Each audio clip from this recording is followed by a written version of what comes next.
Hello दोस्तों, स्वागत है आपका हमारे यूट्यूब चैनल याहू बाबा पे। ये हमारा रिएक्ट जेएस कोर्स से रिलेटेड 32 ट्यूटोरियल है और इस वीडियो कोर्स में आप सीखने वाले हैं रिएक्ट हुक फॉर्म नाम की एक लाइब्रेरी।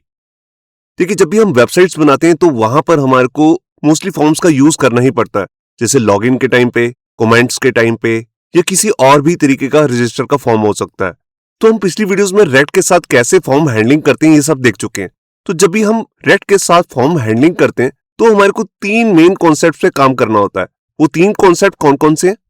सबसे पहला है कि हमें फॉर्म के साथ स्टेट मैनेजमेंट भी यूज करनी होती है, जिसके लिए हम यूज स्टेट या यूज रेफ नाम के हुक्स का यूज कर सकते हैं। फिर उसके बाद जो भी हमारा फॉर्म होता है उस पर सबमिट का कोई बटन होता है, जैसे हमारे यहाँ पर है सेव का बटन, जिसके क्लिक पर फॉर्म सबमिशन होता है। उसके बाद हमारी मेन चीज होती है फॉर्म की वैलिडेशन। वैलिडेशन से मेरा मतलब है जिस नाम की ये फील्ड्स है, जैसे ईमेल नाम की ये फील्ड है तो यूजर यहाँ पर सिर्फ ईमेल ही डाले। अगर कोई फोन नाम की फील्ड है तो यूजर सिर्फ वहां पर फोन नंबर ही ऐड करे, कुछ और अल्फाबेटिक वगैरह यहां पर ऐड ना कर दे। तो ये तीनों काम हमें अलग अलग करने पड़ते हैं। तो इन तीनों काम को हम एक सिंगल लाइब्रेरी से भी हैंडल कर सकते हैं, जिस लाइब्रेरी का नाम है यहां पर रिएक्ट हुक फॉर्म। देखिए, जो ये लाइब्रेरी है ये रिएक्ट की अपनी कोई लाइब्रेरी नहीं है, ये एक थर्ड पार्टी लाइब्रेरी है जिसको आपको अलग से अपने रिएक्ट प्रोजेक्ट के अंदर इंस्टॉल करना पड़ता है और इसकी हेल्प से आप इजिली फॉर्म हैंडलिंग कर सकते हैं। ये तीनों काम जो हम अलग अलग करते हैं, फॉर्म की स्टेट मैनेजमेंट, फॉर्म का सबमिशन, फॉर्म की वैलिडेशन, ये सारे काम इस सिंगल लाइब्रेरी से बहुत सिंपल कोड से कर सकते हैं। तो इसके अपने कुछ बेनिफिट्स भी हैं, आइए उन पे बात करते हैं। सबसे पहला और मेन बेनिफिट है इसका एक्सट्रीमली हाई परफॉर्मेंस। देखिए, जब हम इस लाइब्रेरी का यूज करते हैं रिएक्ट हुक फॉर्म का, तो हमारी परफॉर्मेंस जो काफी ज्यादा बढ़ जाती है, क्योंकि हमें यहाँ पर यूज स्टेट नाम का स्टेट वेरिएबल यूज नहीं करना होता जो बार बार कंपोनेंट को रीरेंडर करता है। बेसिकली हम इसके अंदर कोई भी हुक यूज नहीं करते, मगर इसके बैकग्राउंड में यहां पर यूज रेफ नाम का हुक अपने आप बैकग्राउंड में रन होता है, जो बार बार कंपोनेंट्स को री रेंडर नहीं करता है। और जो री रेंडरिंग इसके अंदर होती भी है वो बहुत कम होती है। जैसे कि जब हम वैलिडेशन करते हैं इसके अंदर, तब मिनिमल सी यहां पर एक री रेंडरिंग होती है। इसका थर्ड बेनिफिट है यहां पर क्लीन और मिनिमल कोड। देखिए, जब हमने अपनी पिछली वीडियोज में फॉर्म हैंडलिंग देखी थी रिएक्ट जेएस के अंदर, तो हमने देखा था कि इसके लिए हम अलग से एक स्टेट वेरिएबल बनाते हैं। तो देखिए, जैसे हमारी एक फील्ड है ईमेल, तो इसके लिए हम अलग से सबसे पहले एक स्टेट वेरिएबल बनाते हैं यूज स्टेट हुक को यूज करके। ये देखिए, अब इसमें एक प्रॉब्लम क्या होती है, इसमें कोड थोड़ा सा लेंथी होता है। पहले हमें एक स्टेट वेरिएबल ऊपर डिक्लेयर करना पड़ता है, मतलब कि जितनी भी हमारे फॉर्म में फील्ड होंगी उतने स्टेट वेरिएबल्स बनेंगे।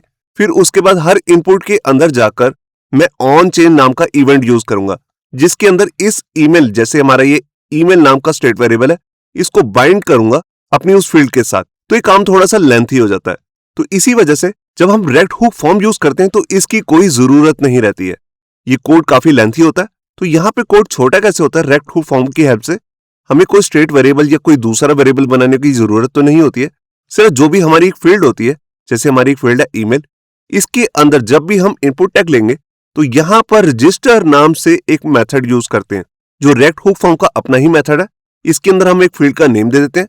बस इतना काम करने से होता क्या है, ये जो फील्ड है पूरा इनपुट टैग, इसको हमने रजिस्टर कर दिया रिएक्ट हुक फॉर्म के साथ। अब इसकी कभी भी कोई भी वैल्यू मेरे को अगर पिक करनी है या इसके अंदर कोई नई वैल्यू सेट करनी है तो हम इसी का यूज करेंगे, जिसका नाम है ईमेल। बस इसको रजिस्टर करने के लिए हमारे पास रजिस्टर नाम से एक मेथड आता है। तो आप देख ही रहे हैं, जो 2-3 लाइनों का कोड था वो सिर्फ हमने एक सिंगल लाइन से ही कवर कर दिया। इसके बाद इसमें और भी बेनिफिट्स हैं, जैसे कि यहाँ पर जो इसका बंडल साइज रहता है रिएक्ट हुक फॉर्म का, वो सिर्फ 8 से 9 KB का ही है। मतलब कि जब आप इसे अलग से इंस्टॉल भी करेंगे तो सिर्फ आपका 8 से 9 KB ही यूज होगा। इसमें फिफ्थ बेनिफिट है यहाँ पर पावरफुल वैलिडेशन सिस्टम। देखिए, जो रिएक्ट हुक फॉर्म है इसका खुद का अपना वैलिडेशन सिस्टम है। उसमें वैलिडेशंस के रूल आते हैं, आप एरर को कैसे हैंडल करेंगे वो सब भी इसके अंदर ही डिफाइन है। तो आपको अलग से कुछ यूज करने की कोई जरूरत नहीं होती है। मगर अगर आप यहाँ पर रिएक्ट की स्पेशल वैलिडेशंस की लाइब्रेरीज आती हैं, जैसे जॉड और यप, अगर उसका भी यूज करना चाहते हैं यहाँ पर रिएक्ट हुक फॉर्म के साथ, आप उसको बिल्कुल इजीली कर सकते हैं। ये टॉपिक भी हम अपने नेक्स्ट आने वाली वीडियोस में कवर करेंगे। सिक्स बेनिफिट है यहाँ पर easy integration with UI libraries. देखिए, यहाँ पर फॉर्म को हैंडल करने के लिए, उसकी यूआई को डेकोरेट करने के लिए अलग अलग बहुत सारी लाइब्रेरीज आती हैं। जैसे 3 लाइब्रेरीज के नाम मैं यहाँ पर दिखा रहा हूँ जो काफी पॉपुलर है, मटीरियल यूआई, आंट डिजाइन, चक्रा यूआई। इनको भी हम आगे आने वाली वीडियोस में कवर करेंगे। इनका काम क्या होता है, ये हमारे जो फॉर्म होता है उसकी लुक को बहुत ज्यादा इंप्रूव करती हैं। तो जब हम ये वाली लाइब्रेरीज भी यूज कर रहे हैं तो उसके साथ भी हम रिएक्ट हुक फॉर्म का यूज कर सकते हैं वैलिडेशन के लिए। इसके बाद हमारा एक बेनिफिट है एडवांस फॉर्म कंट्रोल। देखिए जब हम रेक्ट हुक फॉर्म यूज करते हैं तो इसके साथ हमारे को कुछ एक्स्ट्रा कंट्रोल्स मिलते हैं, जिसको हम इस वीडियो में आगे प्रैक्टिकल करने वाले हैं। जिसको हम अलग से अगर कोड करें तो हमारे को काफी लेंथी कोड करना पड़ता है, तो वो सारे काम हमारे यहाँ पर बहुत कम हो जाते हैं। इसके बाद हमारा एक बेनिफिट है scale well for large applications. देखिए आपका फॉर्म बेशक छोटा है, बेशक उसमें 2 ही फील्ड्स हैं, या कोई ऐसा फॉर्म है जिसमें 200 फील्ड्स हैं, या मल्टी स्टेप फॉर्म भी हो सकता है जो आप अलग अलग पेजेस में बनाते हैं। रेक्ट हुक फॉर्म उन सबको बहुत इजीली हैंडल कर सकता है और बहुत फास्ट वे में उसको सेव करने में भी हमारी हेल्प करता है। फिर यहाँ पर एक बेनिफिट है great for API driven form. देखिए अगर आपके पास यहाँ पर एपीआई से डाटा आ रहा है और आप वो डाटा अपने फॉर्म के अंदर अपडेट करने के लिए शो करना चाहते हैं, जैसे कि हम यूजली प्रोजेक्ट्स में करते ही हैं, तो उस केस के लिए भी यहाँ पर रेक्ट हुक फॉर्म के अंदर इनबिल्ट ऐसी फंक्शनैलिटी है जिससे आप एपीआई का डाटा इजिली शो कर सकते हैं। आपको कोई अलग से वेरिएबल्स बनाने की कोई जरूरत नहीं होती है। फिर लास्ट में यहाँ पे एक बेनिफिट है बिल्ड फॉर मॉडर्न रेक्ट। देखिए जो इसको बनाया गया है वो मॉडर्न रेक्ट की लाइब्रेरी के हिसाब से बनाया गया है। देखिए आजकल फंक्शन बेस्ड कंपोनेंट का यूज होता है। जब रेक्ट स्टार्टिंग में आई थी तब वहां पर हम क्लास बेस्ड कंपोनेंट ज्यादा बनाते थे, मगर आज के केस में फंक्शन बेस्ड कंपोनेंट्स बनते हैं, तो उसके साथ ये जो लाइब्रेरी है ये बहुत ज्यादा कंपैटिबल है। आप इसको क्लास बेस्ड कंपोनेंट के साथ भी यूज कर सकते हैं और फंक्शन बेस्ड कंपोनेंट के साथ भी। तो ये शुरू करते हैं प्रैक्टिकल और देखते हैं कि रेक्ट हुक फॉर्म को हम एक्चुअल लाइफ में कैसे यूज करते हैं। बेसिकली हम इसको 2 पार्ट्स में कवर करने वाले हैं। ये हमारा फर्स्ट पार्ट है, इससे नेक्स्ट वीडियो में भी हम इसको आगे कंटिन्यू रखेंगे। यहां पर देखिए मैंने वेब ब्राउजर के अंदर npm JS official website open करके रखी है, जो कि npm पैकेजेस की ऑफिशियल वेबसाइट है। अब यहां पर जाकर मेरे को सर्च क्या करना है, रेक्ट हुक फॉर्म। ये देखिए सर्च करने पे यहां पर आपके सामने जो सबसे पहला लिंक आ रहा है मैं इस पर क्लिक करता हूं। ये देखिए ये यहां पर इसका एक ऑफिशियल पेज ओपन हो चुका है, जहां पर जाकर आप यहां पर देख सकते हैं बिल्कुल राइट साइड में इसको इंस्टॉल करने की एक कमांड दी हुई है। मैं इसको कॉपी कर लेता हूं और यहां पर इस पे काम कैसे करना है ये सब बता रखा है। सबसे पहले आप इसकी इंस्टॉलेशन करेंगे, फिर आप इसको इस तरह से ऊपर इंक्लूड करेंगे जो भी आपका फॉर्म का पेज होगा, और इसके बाद इसका आप इस तरह से एक वेरिएबल बनाएंगे और इसको यूज कैसे करना है ये सब कुछ यहां पर बता रखा है। एरर हैंडलिंग कैसे करनी है वो भी सब यहां पर बताया हुआ है। अगर आप इसे डिटेल में पढ़ना चाहते हैं तो इसकी अपनी एक ऑफिशियल वेबसाइट भी है जिसका नाम है recthookform.com। ये देखिए यहां पर आप एक वीडियो का लिंक देख रहे हैं, ये पूरा एक वीडियो ट्यूटोरियल है जहां पर जाकर आप देख सकते हैं कि इसको रियल लाइफ में यूज कैसे करना है। ये सब मैं बेसिकली आपको इस वीडियो में डिटेल में बताने वाला हूं। अगर आप इसे खुद से पढ़ना चाहते हैं तो यहां पर ऊपर गेट स्टार्टेड नाम से एक लिंक है, मैं इस पर क्लिक करता हूं तो यहां पर आप देख सकते हैं कि स्टेप बाय स्टेप कैसे इसको यूज करना है ये सब यहां पर बता रखा है। ये देखिए सबके अलग अलग एग्जांपल्स यहां पर दिए हुए हैं, वीडियो के लिंक भी है कि कैसे इसे यूज करना है। आप इसे जाकर यहां से भी खुद भी पढ़ सकते हैं।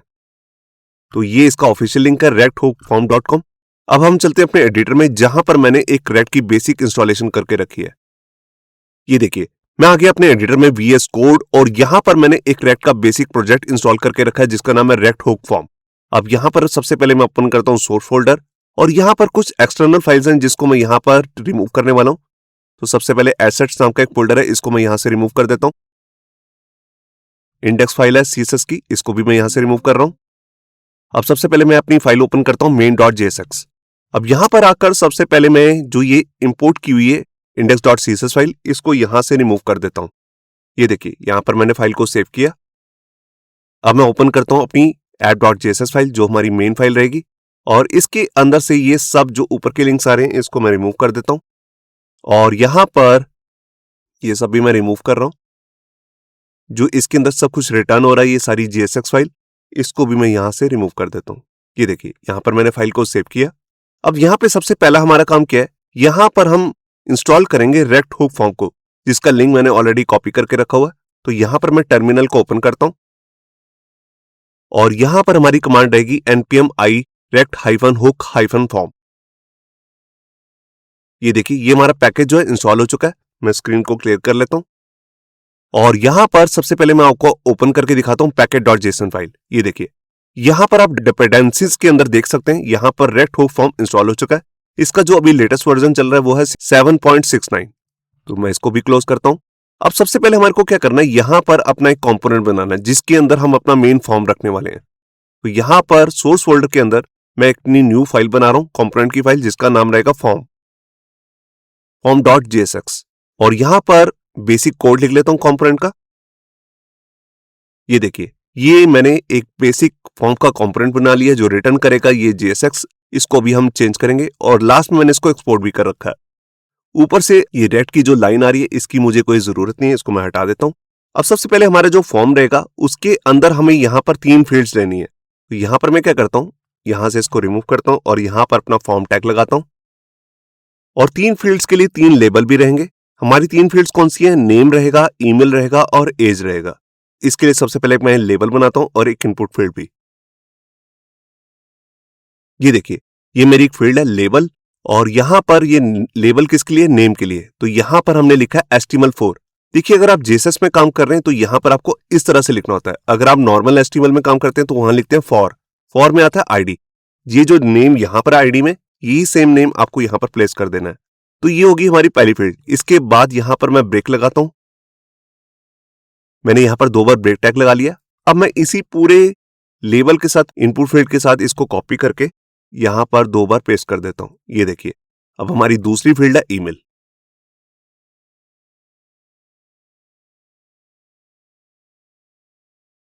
ये देखिए, ये मेरी तीनों फील्ड्स होगी। इसके बाद आएगा हमारे पास एक बटन।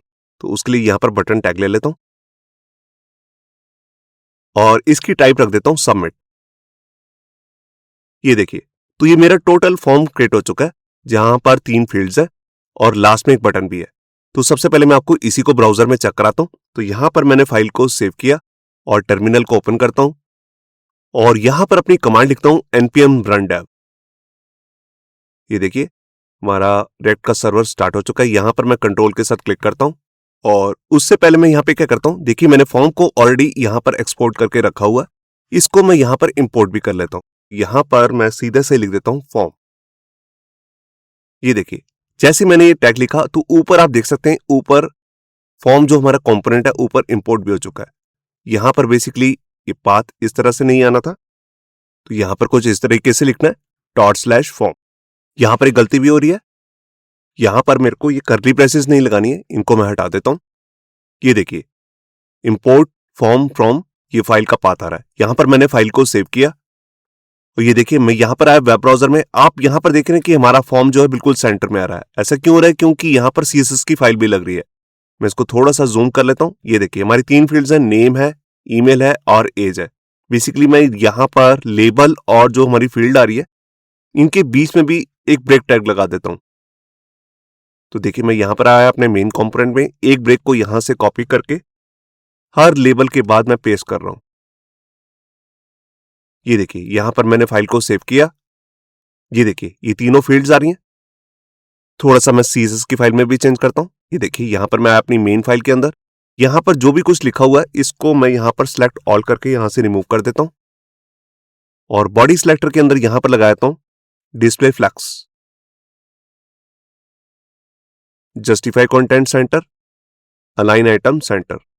फाइल को सेव किया। ये देखिए, ये हमारी फील्ड आप देख रहे हैं सारी सेंटर में आ चुकी है। अब इसके बाद बात आती है हमारे रेक्ट हुक फॉर्म की। तो यहां पर सबसे पहले अब मुझे क्या करना है, यहां पर सबसे पहले जो हमने इंस्टॉल किया रेक्ट हुक फॉर्म को उसको यहां पर इंपोर्ट कर लेना है। इंपोर्ट करने के लिए हम यहां पे लिखेंगे इंपोर्ट कर्ली ब्रेसेस और यहां पर लगाएंगे use form from react hook form. देखिए, जो रेक्ट हुक फॉर्म होता है उसके अंदर ये इसका अपना एक कंपोनेंट है जिसका नाम है यूज फॉर्म, जिसके हेल्प से ही हम आगे कोड कर सकते हैं। तो यहां पर मैंने इस फाइल को सेव किया और यहां पर अब मैं इसका यूज करूंगा। तो सबसे पहले मैं यहां पर ऑब्जेक्ट डिस्ट्रक्शन की हेल्प से यहां पर कुछ वेरिएबल्स को यूज करने वाला हूं। सबसे पहला और मेन यहां पर इसका एक वेरिएबल आता है जिसको हम कहते हैं रजिस्टर। तो यहां पर देखिए, मैंने ऑब्जेक्ट की फॉर्म में यहां पर लिखूंगा रजिस्टर और इसको मेरे को यूज कहां से करना है, यूज फॉर्म नाम का जो हमारा इनबिल्ट हुक है इसकी हेल्प से। इसके अंदर हमारे को रजिस्टर जैसे बहुत सारे अलग अलग प्रॉपर्टीज मिलती हैं जिसको अभी मैं आपको चेक कराता हूं। तो उसके लिए मैं यहां पर क्या करता हूं, यहां पर इसे यूज भी कर लेता हूं कंसोल के अंदर। पहले मैं आपको दिखाई देता हूं। इसके अंदर यही पूरा यूज फॉर्म को मैं यहां से उठाकर इसमें पेस्ट कर देता हूं। फाइल को मैंने सेव किया, यहां पर आया, यहां पर राइट क्लिक करके सबसे पहले मैं आपको कंसोल में दिखाता हूं। मैं रिफ्रेश करता हूं। ये देखिए, ये जो हमारा यूज फॉर्म है उसके अंदर हमारे को कितना कुछ मिलता है। इसमें से काफी सारी चीजों का यूज अभी हम करना सीखेंगे, जिसमें से मैंने अभी यूज किया रजिस्टर को। रजिस्टर का यूज होता है जो ये सारी फील्ड्स हैं इनको रेक्ट हुक फॉर्म के साथ बाइंड करने के लिए। जब भी अपना कोई आप फॉर्म बनाते हैं और उसको रेक्ट हुक फॉर्म के साथ यूज करना चाहते हैं तो सारी फील्ड्स को आपको रजिस्टर करना पड़ता है। तो उसी के लिए रजिस्टर नाम का ये हमारे पास प्रॉपर्टी आती है। अब इसको रजिस्टर करना कैसे? देखिए, जो ये रजिस्टर है इसको हम सारी फील्ड्स के अंदर जा जाकर यूज करेंगे। कैसे करेंगे? बेसिकली यहां पर इस फील्ड को जैसे हमने ये आईडी से एक नेम दे रखा है, बिल्कुल इसी तरह से हम रजिस्टर करने के लिए भी एक नेम देते हैं। ये सब करते कैसे हैं? सबसे पहले आपको यहां पर लेनी है कर्ली ब्रेसेस। यहां पर कोई एट्रीब्यूट नहीं लेना, जैसे हमने यहां पर टाइप और आईडी ले रखा है, बस यहां पर सीधा से ही आपको कर्ली ब्रेसेस ले लेनी है और इसके अंदर रेस्ट ऑपरेटर की तरह आप 3 डॉट्स लगाएंगे और यहां पर यूज करेंगे रजिस्टर को। और रजिस्टर के अंदर आपको इस फील्ड का नेम बताना है। तो जैसे हमने यहां पर आईडी में जो नेम दे रखा है, मैं सेम ही नेम यहां पर दे देता हूं। ऐसा देना कोई जरूरी नहीं है, मगर समझने के लिए मैं इसको सेम नेम दे रहा हूं। अब सेम मैं इसको कॉपी करके अपनी नेक्स्ट फील्ड में जाता हूं और यहां पर इसको नेम दे देता हूं ईमेल। इसके बाद जो हमारी लास्ट यहां पर फील्ड है इसको भी एक नेम दे देता हूं। इसका नाम मैंने दे दिया एज। तो ये काम हमारा सबसे पहला है। हमने यहां पर रजिस्टर को यूज करना है और सारी फील्ड्स को रजिस्टर कर लेना है यूज फॉर्म के साथ। अब इन फील्ड्स के अंदर जो भी हम सबमिट करने पे वैल्यू चाहते हैं वो हमारे को मिल जाएंगी। वो कैसे मिलेंगी? उसके लिए हम यहां पर ऑन सबमिट इवेंट यूज करेंगे, जैसे कि हम पहले भी देख चुके हैं। इसके अंदर मैं यहां पर एक फॉर्म पहले क्रिएट कर लेता हूं, मतलब कि एक फंक्शन। ये देखिए, यहां पर मैंने एक एरो फंक्शन बना लिया ऑन सबमिट, जिसको मैं यहां पर कॉल करने वाला हूं। देखिए, अगर मैं इस तरह से इसे यहां पर डाल दूंगा तो हमारे को डाटा नहीं मिलेगा। देखिए, जब भी हम रेक्ट हुक फॉर्म के साथ यूज करते हैं तो हमें यहां पर एक फील्ड और लेनी होती है जिसका नाम होता है यहां पर हैंडल सबमिट। मैं आपको दिखा भी देता हूं कंसोल में। ये देखिए, मैं यहां पर आया। यहां पर आप देख सकते हैं कि यहां पर हैंडल सबमिट नाम से एक फंक्शन होता है। जो भी हम फॉर्म की सबमिशन करते हैं उसमें यही हमारी हेल्प करेगा। तो ये एक इनबिल्ट फंक्शन है, इसी का हम यूज करने वाले हैं। तो यहां पर मैं क्या करता हूं, यहां पर सबसे पहले ऊपर इसको इंपोर्ट कर लेता हूं, हैंडल सबमिट। अब इसी का यूज मेरे को यहां पर सबमिट के अंदर करना है। ये देखिए हमारा फंक्शन हो गया। अब इस फंक्शन के अंदर हम एक दूसरा फंक्शन कॉल करेंगे जो हमने खुद से बनाया। इसका नाम आप कुछ भी रख सकते हैं। तो मैंने समझने के लिए इसका नाम ऑन सबमिट ही रखा है। ये देखिए, अब जब भी यूजर फॉर्म को सबमिट करेगा, मतलब कि इस बटन को जिसका नाम है सबमिट बटन, इस पर कभी भी क्लिक करेगा तो इस फॉर्म का जितना भी डाटा है जो हमने रजिस्टर कर लिया, ये सारी फील्ड्स का डाटा हम किसको भेज रहे हैं? ऑन सबमिट को। और कैसे भेजेंगे? उसके लिए हम यूज कर रहे हैं हैंडल सबमिट को, जो कि इनबिल्ट फीचर है हमारे रेक्ट हुक फॉर्म का। अब ये जितना भी डाटा इस फंक्शन के पास आएगा उसको हम किसी एक वेरिएबल के थ्रू सेंड करेंगे अंदर।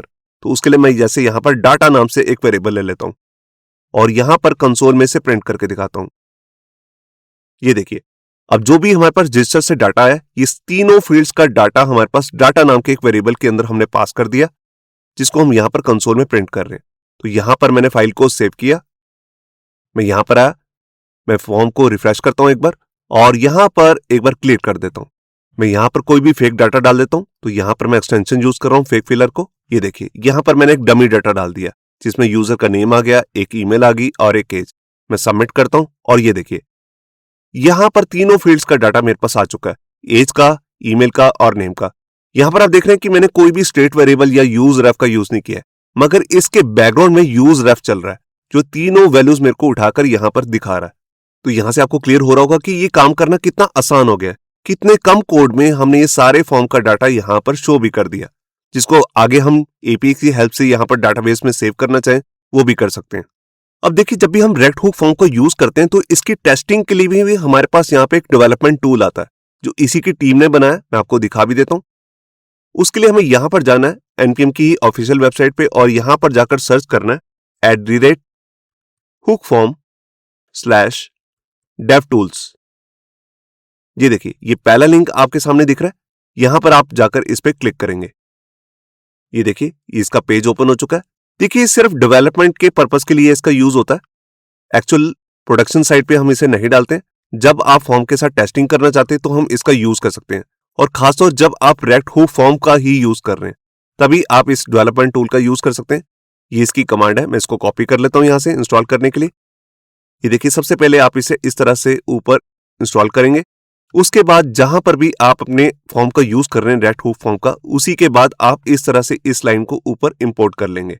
उसके बाद आप इसे कहीं पर भी यूज कर सकते हैं कुछ इस तरह से। तो मैं अभी इस सबका यूज करके दिखाता हूं आपको। सबसे पहले हम इसे इंस्टॉल करते हैं। मैं यहां पर आया, मैं टर्मिनल को ओपन करता हूं। सबसे पहले जो मेरा प्रोजेक्ट चल रहा है इसको मैं कंट्रोल सी से बंद कर देता हूं। स्क्रीन को क्लियर करके यहां पर पेस्ट करता हूं अपनी कमांड। ये देखिए डेव टूल जो है हमारा इंस्टॉल हो चुका है। मैं स्क्रीन को क्लियर करता हूं और यहां पर अपने प्रोजेक्ट को दोबारा से रन कर लेता हूं npm run dev से। इसके बाद हमारे को यहां पे क्या करना है, इस डेवलपमेंट टूल को यहां पर इंपोर्ट करना है। तो यहां पर आप कमांड देख रहे हैं, इंपोर्ट की कमांड है। इसी को मैं यहां से कॉपी कर लेता हूं और यहां पर इसे पेस्ट कर देता हूं। ये देखिए, अब मैं इसका यूज कहीं पर भी कर सकता हूं। तो यहां पर मैं क्या करता हूं, सबसे लास्ट में जाकर सबसे पहले यहां पर क्या करता हूं, ये पूरा जो फॉर्म है इसको एक डिव टैब के अंदर डाल देता हूं और इसी के अंदर अपने फॉर्म को पेस्ट करता हूं। ये देखिए, इसकी थोड़ी सी सेटिंग कर लेता हूं। ये देखिए, तो ये हमारी तीनों फील्ड्स आ गई। अब इसी डिव के अंदर मैं यहां पर अपना डेव टूल को यूज करने वाला हूं। तो देखिए, डेव टूल के लिए हमारे को कुछ अलग से नहीं करना, बस जो भी हमारा फॉर्म है उसके साथ मैं यहां पर ये जो पूरा टैग है इसको कॉपी कर लेता हूं और यहां पर लास्ट में इसे पेस्ट कर देता हूं। आप इसे ऊपर भी डाल सकते हैं, नीचे भी डाल सकते हैं। सबसे पहले यहां पर देखिए, यहां पर एक कंट्रोल नाम का एक प्रॉप आता है जिसके अंदर हमें कंट्रोल को यूज करना होता है। तो इसको सीधा से ऐसे यूज नहीं कर सकते, ये बेसिकली पार्ट होता है रेक्ट हुक फॉर्म का ही। तो इसको यहां पर आपको पहले यूज भी करना पड़ेगा, मतलब कि इंपोर्ट करना पड़ेगा। तो यहां पर मैं इसका नाम लिख लेता हूं कंट्रोल। ये देखिए, अब मैं इसका यूज यहां पर प्रॉप के अंदर कर सकता हूं। इसके बाद यहां पर एक प्लेसमेंट नाम से भी एक प्रॉप होता है जिसके अंदर आप इसकी कोई पोजीशन सेट कर सकते हैं। अगर आप इसको नहीं देंगे तो क्या होगा, मैं इसको आपको दिखाता हूं। यहां से कट कर लेता हूं, इसको सेव करके आपको दिखाता हूं। ये देखिए, यहां पर आप देख रहे हैं, यहां पर एक पिंक कलर का आइकन आ चुका है। ये बाय डिफॉल्ट आपका टॉप राइट कॉर्नर पे आता है। ये देखिए, आप इसे लेफ्ट साइड में भी कर सकते हैं। तो अभी के लिए मैं इसकी प्लेसमेंट जो है टॉप लेफ्ट में कर देता हूं। मैंने यहां पर फाइल को सेव किया और ये देखिए, ये यहां पर टॉप लेफ्ट में आ चुका है। इस फॉर्म को थोड़ा सा इधर करता हूं, मैं आपको समझाता हूं ये हो क्या रहा है। देखिए, जो भी हमारी फील्ड्स होती हैं ये अपने आप उसके नेम पिक कर लेता है और इसके अंदर एक वैल्यू नाम का एक प्रॉपर्टी है, एक है टच्ड और एक है डर्टी। हर फील्ड के साथ ये तीनों आपको प्रॉपर्टीज मिलती हैं। जो भी आप इसके अंदर लिखेंगे वो सब वैल्यू के अंदर आएगा। मैं आपको दिखाता हूं, मैं नेम में यहां पर डाल देता हूं जैसे याहू बाबा। देखिए, जैसे जैसे मैं इसमें लिख रहा हूं तभी यहां पर वैल्यू अपने आप लिखती जा रही है। मैं इसको हटाऊंगा तो आप देख रहे हैं साथ के साथ रियल टाइम में ये वैल्यू यहां से हट भी रही है। ये देखिए, यहां पर एक फील्ड होती है डर्टी। डर्टी का मतलब है अगर आपने इसके अंदर कुछ भी लिखा है, कोई भी वैल्यू डाली है, तो ये हो जाएगा डर्टी। इसकी वैल्यू हो जाएगी ट्रू, बुलियन वैल्यू रहती है। बाय डिफॉल्ट आप देख रहे हैं इसकी वैल्यू होती है फॉल्स। जब तक मैंने इसके अंदर कुछ लिखा नहीं है तो ये वैल्यू रहेगी फॉल्स। मैं इसमें भी चेंज करके दिखाता हूं। देखिए, मैंने इसके अंदर कुछ भी लिखा तो आप यहां पे देख रहे हैं डर्टी की वैल्यू ट्रू हो चुकी है, मगर टच की वैल्यू अभी भी फॉल्स है। टच का मतलब है आपने इसके अंदर कुछ भी चेंज किया। तो देखिए, जैसे मैं इस फील्ड को छोड़ूंगा तभी इसकी वैल्यू भी ट्रू हो जाएगी। मैं यहां पर देखिए बाहर क्लिक करता हूं तो आप देख रहे हैं यहां पर टच की वैल्यू भी ट्रू हो चुकी है। मैं एज की वैल्यू में दिखाता हूं आपको। यहां पर अभी देखिए दोनों वैल्यू फॉल्स है। मैं यहां पर जैसे लिख देता हूं 15, तो देखिए डर्टी की वैल्यू हो गई ट्रू, ये है फॉल्स। जैसे मैं बाहर कहीं पर भी क्लिक करूंगा तभी टच की वैल्यू भी हो जाएगी ट्रू। इसका मतलब आपने इस फील्ड को टच किया। तो ये भी हम अभी यूज करेंगे। ये यूज कैसे करना है मैं अभी आपको दिखाता हूं। देखिए, अभी हमने देखा कि हमारा सबसे पहला काम क्या था, हमने सबसे पहले यूज फॉर्म को ऊपर इंपोर्ट किया था। उसके बाद हमने रजिस्टर और हैंडल सबमिट का यूज किया। हैंडल सबमिट का यूज होता है फॉर्म को हैंडलिंग करने के लिए और रजिस्टर का यूज होता है सारी फील्ड को रजिस्टर करने के लिए। जो भी हमारा रेक्ट हुक फॉर्म है उसके साथ फॉर्म की सारी फील्ड्स को अगर आप अटैच करना चाहते हैं तो ये रजिस्टर का हम यूज करते हैं। यहां पर आप देख रहे हैं कि मैंने 3 फील्ड्स ले ली हैं, नेम, ईमेल और एज। और हमने देखा कि कैसे सबमिट करने पे ये सारी वैल्यूज हमारे को यहाँ पर ऑन सबमिट नाम का जो हमारे ये फंक्शन है इसके अंदर हमारे को मिल भी रही है। अब मैं यहाँ पर आपको वैलिडेशन लगा के दिखाता हूँ। देखिए, जैसे मैंने आपको बताया था कि हमारा जो रेक्ट हुक फॉर्म है ये फॉर्म सबमिशन के साथ यहाँ पर वैलिडेशन भी कर सकता है। तो वैलिडेशन कैसे करते हैं अभी मैं आपको वो दिखाता हूँ। तो देखिए, जैसे हमारी ये सबसे पहली फील्ड है नेम नाम से, यहां पर आप देख रहे हैं रजिस्टर के अंदर जहां पर हमने नेम, इसको एक नेम ही दिया है। इसी के बाद यहां पर आपको क्या करना है, यहां पर लगाना है कोमा। मैं बेसिकली इसे नेक्स्ट लाइन में कर लेता हूं ताकि आपके लिए समझना आसान रहे। ये देखिए, अब यहां पर राउंड ब्रेसेस के अंदर ही यहां पर आप लगाएंगे करली ब्रेसेस। करली ब्रेसेस के अंदर आप अपने वैलिडेशन के रूल डिफाइन कर सकते हैं। तो यहां पर मैंने एंटर किया और यहां पर सबसे पहली एक प्रॉपर्टी आती है जिसका नाम होता है रिक्वायर्ड। ये देखिए, ये ऑप्शनल है, इसको यूज करना जरूरी नहीं है। अगर आप चाहते हैं कि यूजर जब भी फॉर्म सबमिट करे तो उसको नेम डालना जरूरी है। अगर वो नहीं डालता तो उसको कोई मैसेज शो कर देना है। तो मैसेज क्या होगा वो आपको कॉलन लगा के बताना है यहाँ पर। तो जैसे मैं यहाँ पर लिखता हूं नेम इज रिक्वायर्ड, ये देखिए। तो यहां पर मैंने क्या किया, अपना जो मेरी फील्ड थी नेम, उस पे रिक्वायर्ड लगा दिया, मतलब कि इसको डालना जरूरी है, अगर नहीं डालेगा तो ये मैसेज दिखेगा। तो यहां पर मैंने फाइल को सेव किया, मैं यहां पे आया। अभी देखिए नेम नाम की जो मेरी फील्ड है वो एम्प्टी है। मैं यहां पर सबमिट पे जैसे क्लिक करूंगा तो आप यहां पर देखेंगे एक वैल्यू आएगी। ये देखिए, यहां पर आप देख रहे हैं एरर टाइप नाम से एक प्रॉपर्टी आ गई है जिसमें लिखा रहा है रिक्वायर्ड, मतलब कि इसको डालना जरूरी है। और एक मैसेज भी आ रहा है नेम इज रिक्वायर्ड। बिल्कुल जैसे मैंने यहां पर रिक्वायर्ड किए, इन दोनों फील्ड्स को भी रिक्वायर कर लेता हूं, क्योंकि इनमें अभी इस तरह से कोई डालना जरूरी मैंने डाला नहीं हुआ। तो मैं क्या करता हूं, बिल्कुल यही मैं कॉपी करता हूं और यहां पर भी एंटर लगाता हूं। और ये देखिए, ये मेरा ईमेल के लिए हो गया रिक्वायर्ड। और यहां पर एज जो मेरी फील्ड है, यहां पर भी मैंने रिक्वायर्ड लगा दिया। तीनों फील्ड्स पे मैंने लगा दिया है। बस यहां पर नेम चेंज कर देता हूं, ईमेल इज रिक्वायर्ड और एज इज रिक्वायर्ड। ये देखिए, तो यहां पर मैंने फाइल को सेव किया, मैं यहां पर आया। देखिए, अगर मैं तीनों फील्ड्स ही यहां पर फिल नहीं करता और सबमिट पे क्लिक कर देता हूं तो आप देख रहे हैं तीनों फील्ड्स के लिए अलग अलग मैसेज आ जाएगा। Name is required, email is required, age is required. आप यहां पे मैसेज चेंज भी कर सकते हैं। अगर मैं एक फील्ड डाल देता हूं, देखिए मैंने यहां पर एक फील्ड डाल दी है नेम, ईमेल और एज नहीं डाला, सबमिट किया तो आप देख रहे हैं यहां पर नेम की वैल्यू तो दिखा रहा है मगर ईमेल में अभी भी एरर का मैसेज आ रहा है और यहां पर भी एरर का मैसेज आ रहा है। अब जैसे मैंने ये वैलिडेशन रूल लगाया कि इन तीनों फील्ड्स को डालना जरूरी है, मैं इसी तरह से और भी वैलिडेशन रूल लगा सकता हूं यहां पर। जैसे ईमेल के केस में मैं चाहता हूं यहां पर यूजर प्रॉपर ईमेल ही डाले। अगर वो ईमेल नहीं डालता तो उसको एरर मैसेज यहां पर शो कर दिया जाए। मैं आपको दिखाता हूं कैसे। देखिए, उसके लिए मेरे को यहाँ पे क्या करना है, जो हमारी ये फील्ड है जहां पर मैंने रिक्वायर्ड लगाया है, इसके बाद मैं यहाँ पर लास्ट में लगाऊंगा कोमा।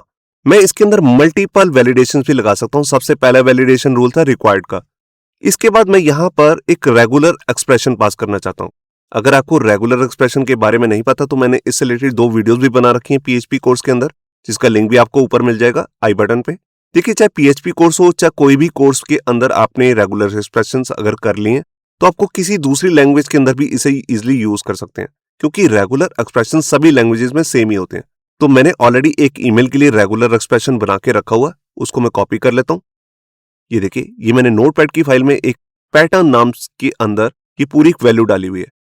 तो मैं इसको आपको समझाता हूं। मैं इसे कॉपी करता हूं और यहां पर आकर इसे पेस्ट कर लेता हूं। ये देखिए, अगर आप रेगुलर एक्सप्रेशन का यूज करना चाहते हैं किसी फील्ड पर, जैसे हम ईमेल पे करना चाहते हैं, तो आपको सबसे पहले पैटर्न नाम का एक की को यूज करना पड़ेगा और इसके अंदर आती है वैल्यू। वैल्यू के अंदर आता है हमारा रेगुलर एक्सप्रेशन। देखिए, ये ईमेल का रेगुलर एक्सप्रेशन है जो अपने आप चेक करेगा क्या यूजर ने ईमेल डाली है, वो प्रॉपर ईमेल है कि नहीं। अगर वो प्रॉपर नहीं होगी तो यहां पर ये मैसेज भी शो कर देगा, इनवैलिड ईमेल एड्रेस। मैं आपको दिखाता हूं। यहां पर मैंने फाइल को सेव किया, मैं यहां पर आया, मैं फाइल को रिफ्रेश करता हूं। देखिए, यहां पर मैंने सिर्फ वाई भी लिखा है, मैंने @ वगैरह नहीं लगाया। तो यहां पर भी अब मैं आपको दिखाता हूं यहां पे मैसेज क्या आएगा। मैं सबमिट पे क्लिक करता हूं। देखिए, पहले तो यहां पर HTML का जो हमने ईमेल इनपुट टैग के अंदर जो टाइप दे रखा है ईमेल, उसका मैसेज यहां पर आ रहा है। देखिए, अगर हैकर होगा तो उसको बाईपास भी कर सकता है। कैसे करेगा मैं आपको दिखाता हूं। वो इंस्पेक्ट करेगा यहां पर और यहां पर आप देख रहे हैं यहां पर टाइप में ईमेल है, मैं इसको टेक्स्ट कर देता हूं। ये देखिए, ये नॉर्मल हैकर्स ऐसी टेक्निक यूज करते हैं, बेसिक टेक्निक होती है। ये देखिए, अब मैं यहां पर कोई भी ईमेल या बिना ईमेल के भी इस फॉर्म को सबमिट कर सकता हूं। मगर यहां पर क्या होगा, बैक में हमने यहां पर रेक्ट हुक फॉर्म की वैलिडेशन लगा रखी है, तो वो अपने आप यहां पर चेक कर लेगी इसको। तो यहां पर देखिए, मैंने इस पर क्लिक किया तो देखिए यहां पर अपने आप से मैसेज आ चुका है, इनवैलिड ईमेल एड्रेस। जो मैसेज हमने पीछे दिया था पैटर्न में, वही मैसेज यहां पर आ चुका है। जब तक यूजर इसको प्रॉपर नहीं डालेगा तो ये मैसेज दिखता रहेगा। देखिए, अगर मैं यहां पर @ लिखकर कोई भी ईमेल डाल देता हूं, जैसे email.com, अब ये प्रॉपर एक ईमेल है, तो यहां पर सबमिट पे मैं क्लिक करता हूं तो देखिए यहां पर वैल्यू में अब प्रॉपर ईमेल आ चुकी है। बिल्कुल इसी तरह से जो हमारी एज है, इस पे भी हम वैलिडेशन रूल लगा सकते हैं। जैसे मैं यहां पर एक वैलिडेशन रूल लगाना चाहता हूं कि यूजर जो भी इस फॉर्म को सबमिट कर रहा है उसकी मिनिमम एज जो है वो 18 ईयर होनी चाहिए और मैक्सिमम 25। तो इसके लिए हम यहां पे क्या करेंगे, जहां हमने रिक्वायर्ड लगाया है इसके बाद यहाँ पर कोमा लगा के सबसे पहले मैं यहाँ पर एक मिन नाम से एक की यूज करूंगा। मिन का मतलब होता है मिनिमम वैल्यू। ये आप तभी यूज कर सकते हैं अगर यहाँ पर आपकी इनपुट की टाइप जो है नंबर है, मतलब कि अगर कोई न्यूमेरिक वैल्यू आ रही है तभी आप मिन और मैक्स का यूज कर सकते हैं। तो यहाँ पर मैं मिन के अंदर आकर एक वैल्यू बताता हूं।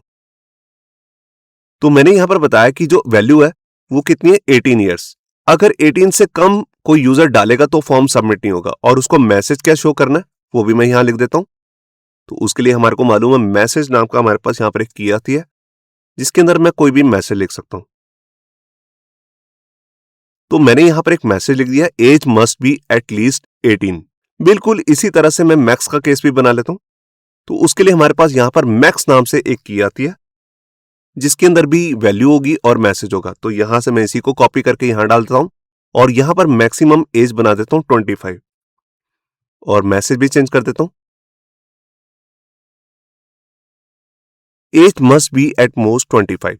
तो अगर यूजर 18 से 25 के बीच में कोई वैल्यू डालेगा तब तो कोई मैसेज नहीं आएगा। अगर 18 से कम डालेगा तो ये मैसेज आ जाएगा, अगर 25 से ज्यादा डालेगा तो ये मैसेज आ जाएगा। मैं आपको चेक कराता हूं। यहां पर मैंने फाइल को सेव किया, मैं यहां पे आया। अभी देखिए यहां पर मैं कुछ भी लिख देता हूं, ईमेल नहीं डालता और यहां पर एज में सिर्फ 5 लिख देता हूं। तो यहां पे सबमिट किया। आप यहां पर देख सकते हैं यहां पे मैसेज आ गया, मिन का मैसेज है। आप एरर टाइप देख रहे हैं, मिन है, एज मस्ट बी एटलीस्ट 18। और अगर मैं यहां पर डालता हूं 50 तो 25 से ज्यादा हो चुकी है। मैंने सबमिट किया तो देखिए यहां पर मैसेज चेंज हो चुका है, एरर टाइप में भी आ गया max, age must be at most 25। मगर अगर मैं यहां पर कुछ इस तरह से वैल्यू डालता हूं 23 जो कि 18 से ज्यादा है और 25 से कम है तो ये प्रॉपर एज है। तो यहां पर आप देख रहे हैं वैल्यू में आ चुका है 23। तो यहां पे आपको समझ में आ रहा होगा किस तरह से हमारी ये वैलिडेशन एरर चलती है। अब यहां पर मैं आपको एक चीज और भी बताना चाहता हूं। देखिए यहां पर मैं एक प्रॉपर वैल्यू डालता हूं, यहां पर मैंने तीनों फील्ड डाल ली है। अब यहां पर मैं आपको फॉर्म को सबमिट करके दिखाता हूं। देखिए मैंने सबमिट किया, कंसोल में यहां पर मैं आपको दिखाता हूं। पहले मैं क्लियर कर दूं, दोबारा से सबमिट करता हूं। ये देखिए हमारे पास यहां पर सबमिट होने के बाद ये तीनों वैल्यूज आ रही हैं, एज आ रही है, ईमेल आ रही है और नेम आ रहा है। मगर आप यहां पर देखिए सारी फील्ड जो है वो कोट्स में आ रही हैं और हमें मालूम है प्रोग्रामिंग में अगर हमारी कोई भी वैल्यू कोट्स में आती है तो वो वैल्यू बन जाती है स्ट्रिंग। देखिए ईमेल के केस में और नेम के केस में तो ठीक है, मगर एज यहां पर स्ट्रिंग बन चुका है। अगर बाद में आपको इसमें कोई कैलकुलेशन करनी पड़ जाए तो वो मुश्किल हो जाएगी।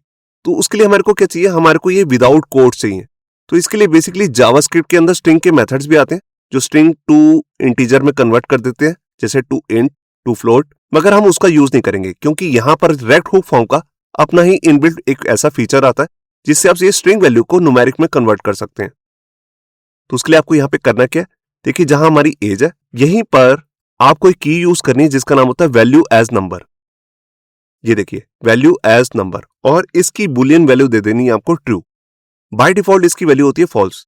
जैसे ही आप इसको ट्रू पास कर देंगे तो इसका मतलब है जो भी इसके अंदर से वैल्यू निकल के आएगी ये ऑटोमेटिकली उसको न्यूमेरिक में कन्वर्ट कर देगा, मतलब कि नंबर में। देखिए मैं यहां आया, क्लियर करता हूं इसको, मैं दोबारा से सबमिट करता हूं और ये देखिए यहां पर अभी भी कुछ गड़बड़ है।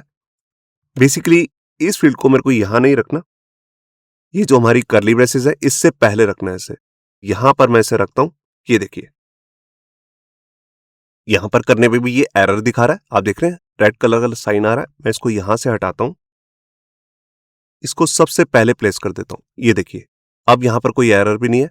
ये एक्स्ट्रा स्पेस को मैं हटाता हूं, फाइल को सेव किया, स्क्रीन को यहां पर क्लिक करता हूं, रिफ्रेश करता हूं, एक फेक वैल्यूज यहां पर डालता हूं, सबमिट करता हूं।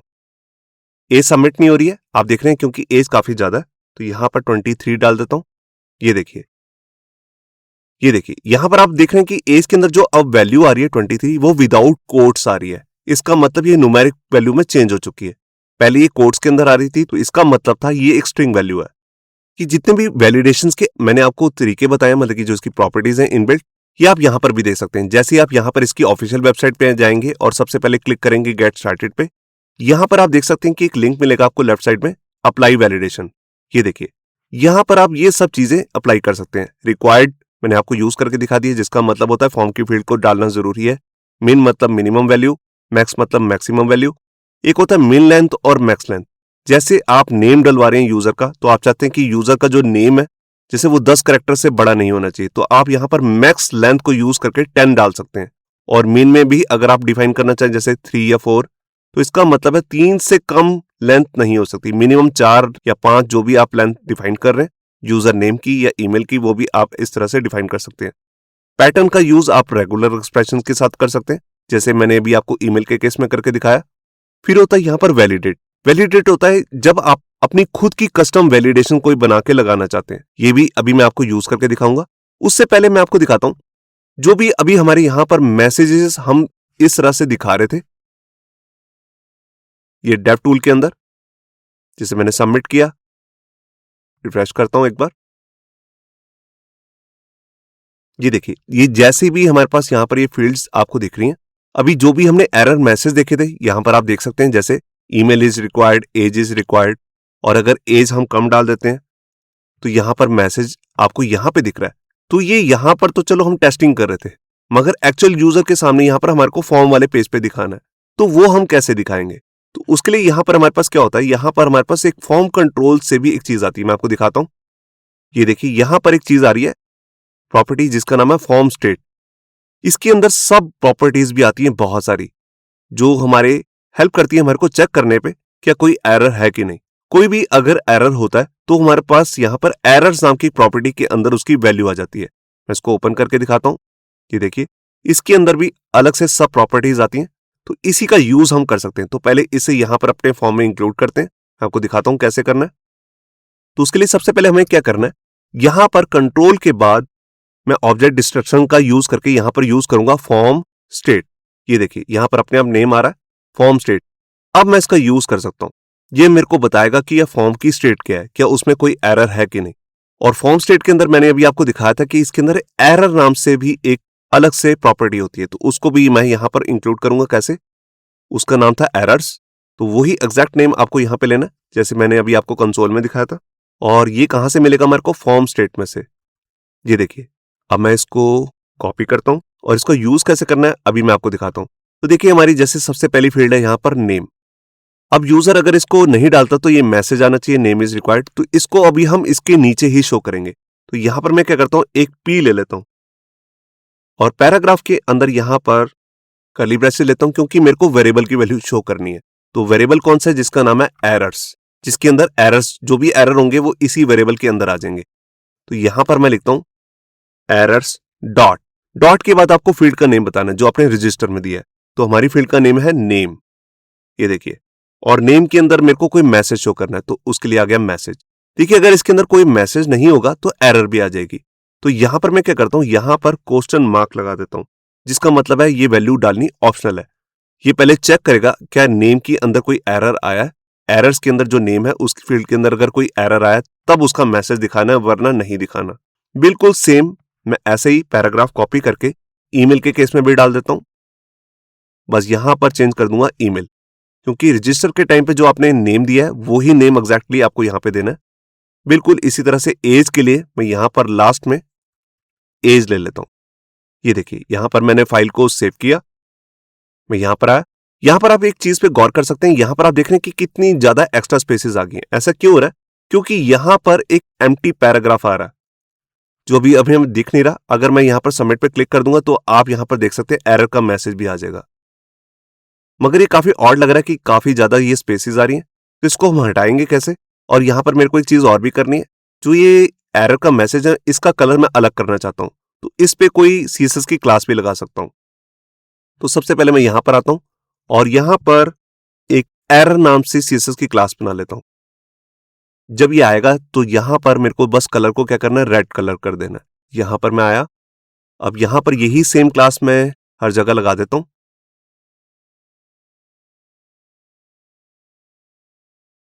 ये देखिए, तीनों फील्ड्स पे मैंने ये क्लास नेम यहां पर ऐड कर दिया। पहले मैं आपको इतना ही चेक कराता हूं। ये देखिए, आप देख रहे हैं यहां पर अब जो एरर के मैसेज आ रहे हैं वो रेड कलर में आ रहे हैं, मगर ये एक्स्ट्रा स्पेस अभी मेरे को हटानी है। मैं नहीं चाहता कि जब मैं पेज को फर्स्ट टाइम ओपन करूं तो ये एक्स्ट्रा स्पेस आ रही हो यहां पर, जैसे अभी दिख रही है। तो इसके लिए हम यहां पे क्या करेंगे, इस पैराग्राफ को अभी यहां से कट करता हूं, यहां पर लिखता हूं एरर्स डॉट नेम। अगर इसमें कोई वैल्यू है और इसी के साथ में लगाता हूं लॉजिकल एंड ऑपरेटर और यहां पर अपना पूरा पैराग्राफ यहां पे पेस्ट कर देता हूं। ये देखिए, अब ये एक्स्ट्रा स्पेस नहीं आएगी क्योंकि ये पहले चेक करेगा अगर इसके अंदर कोई वैल्यू है तब ये पैराग्राफ शो करेगा, वरना नहीं करेगा। तो अभी के लिए मैं यहाँ पे क्या करता हूँ, इसी पूरे लाइन को कॉपी कर लेता हूँ, दोबारा से सबको ओवरराइट कर देता हूँ, यहां पर लिख देता हूँ ईमेल, बिल्कुल इसी तरह से जो हमारी लास्ट फील्ड है उसमें भी डाल देता हूं एज। ये देखिए, तो यहां पर मैंने फाइल को सेव किया। अब मैं आपको ब्राउजर में चेक कराता हूं। देखिए मैं यहां पर आया, अब देखिए यहां पर कोई एक्स्ट्रा स्पेस नहीं आ रही है। मैं जैसे ही सबमिट करूंगा तो यहां पर तब यहां पर ये आपको मैसेज दिखेगा, जो पैराग्राफ में मैसेज आ रहा है। इसकी सीएसएस वगैरह भी आप कर सकते हो, अभी मैंने उस पर कोई चेंज नहीं किया। मैं आपको दिखा देता हूं यहां पर इंस्पेक्ट करके।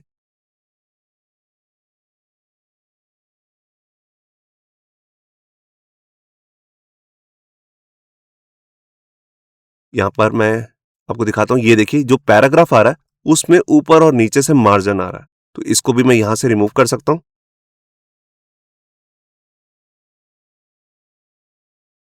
ये देखिए मैंने ऊपर से मार्जिन कर दिया 1 पिक्सल, लेफ्ट और राइट से कर दिया 0 और बॉटम से कर दिया 3 पिक्सल।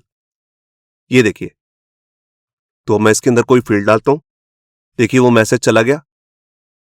देखिए मैंने प्रॉपर ईमेल नहीं डाली है, अभी भी ये मैसेज आ रहा है। और अगर एज गलत डाल देता हूं, देखिए 12 डाला तो यहां पर एग्जैक्टली वही मैसेज आ गया, age must be at least 18 year. Proper email डालता हूं, ये देखिए अब वो मैसेज आ चुका है। और यहां पर अगर वैल्यू अगर ज्यादा डाल देता हूं जैसे 34, तब भी देखिए ये मैसेज आ रहा है। 22 डाला तो ये मैसेज चला गया। तो आप देख रहे हैं कि जो भी एरर का मैसेज है वो हम नीचे इसके कैसे शो कर सकते हैं। इसके लिए इसका इनबिल्ट फीचर ही आता है जो आपको हमेशा याद रखना है, फॉर्म स्टेट। और फॉर्म स्टेट के अंदर होता है एरर्स। जब भी आपको इसका कंट्रोल यूज करने एरर हैंडलिंग के लिए, तो यहां पर ये एरर्स को ही आप इस तरह से यूज कर सकते हैं। तो आप देख रहे हैं कि कितनी ज्यादा पावरफुल लाइब्रेरी है रेक्ट हुक फॉर्म। सबसे पहले हमने इसके सिंपल से स्टेप से इसमें फॉर्म की सबमिशन कर दी है और कोई अलग से स्टेट वेरिएबल नहीं बनाया, जैसे कि हम पिछली वीडियोस में देख चुके हैं। हमने जस्ट रजिस्टर को यूज किया और यहां पर अपनी इस पूरी फील्ड को एज ए रेफरेंस वेरिएबल बना लिया नेम नाम से। और वैलिडेशन लगानी कितनी आसान है, जो इसकी इनबिल्ट वैलिडेशंस है। अगर आप इसमें पूरी पावर यूज करना चाहते हैं वैलिडेशंस की, तो इसके लिए थर्ड पार्टी लाइब्रेरीज भी आती हैं, जैसे जॉड है, यप है, जो हम इस कोर्स के नेक्स्ट टॉपिक में कवर करने वाले हैं। अब इसके बाद मैं आपको बताता हूं कि ये तो बनी बनाई वैलिडेशन थी, जैसे रिक्वायर्ड हो गया, पैटर्न हो गया, मिन मैक्स हो गया, मैक्स लेंथ हो गया, मिन लेंथ हो गया। अगर आप यहां पर अपनी खुद की कोई वैलिडेशन लगाना चाहते हैं तो वो कैसे लगाएंगे। तो देखिए जैसे मैं ईमेल में आता हूं, यहां पर मैं अपने खुद की कोई वैलिडेशन लगाना चाहता हूं, तो सबसे पहले आपको यहां पर वैलिडेट नाम से एक की यूज करनी पड़ेगी। ये देखिए, इसका मतलब है आप अपनी खुद की कोई वैलिडेशन लगाने वाले हैं और इसके अंदर आता है एक फंक्शन जिसके अंदर आप अपनी खुद की वैलिडेशन लगाते हैं। तो देखिए जैसे ही मैंने यहां पर एक फंक्शन बना रहा हूं, एरो फंक्शन, और जो भी मेरी वैल्यू होगी जो मैंने ईमेल में डाली है वो मैं यहां पर पास कर देता हूं एक वैल्यू नाम से एक वेरिएबल के अंदर। आप इसका नाम कुछ और भी रख सकते हैं। अब इसी से मेरे को चेक करना है क्या ये प्रॉपर वैल्यू है कि नहीं। तो मैं यहां पर अपनी खुद की वैलिडेशन क्या लगा रहा हूं, जैसे मैं चाहता हूं कि यूजर कुछ इस तरह से ईमेल न डाल दे, admin@, जैसे जो भी वेबसाइट का नाम है, इस तरह से कोई ईमेल न डाले जो हमारी खुद की ऑफिशियल ईमेल है। तो उसके लिए हम यहाँ पे क्या करेंगे, यहां पर मैं इसको चेक कैसे करूंगा, यहां पर मैं लिखता हूं वैल्यू जो मेरे को यहां से मिली है, नॉट इक्वल टू। बेसिकली मैं यहां क्या कर रहा हूं, ये जो फंक्शन है, ये मैंने फंक्शन बनाया, ये कुछ रिटर्न करेगा वैल्यू या मैसेज भी रिटर्न करेगा। तो उसके लिए मैं यहां पर सबसे पहले रिटर्न लिखता हूं, राउंड ब्रेसेस लगाता हूं और इसके अंदर अपनी कंडीशन लगाऊंगा एज ए टर्नरी ऑपरेटर। तो यहां पर मैं टर्नरी ऑपरेटर की हेल्प से कंडीशन चेक कर रहा हूं, कहीं ये वैल्यू admin@example.com तो नहीं है।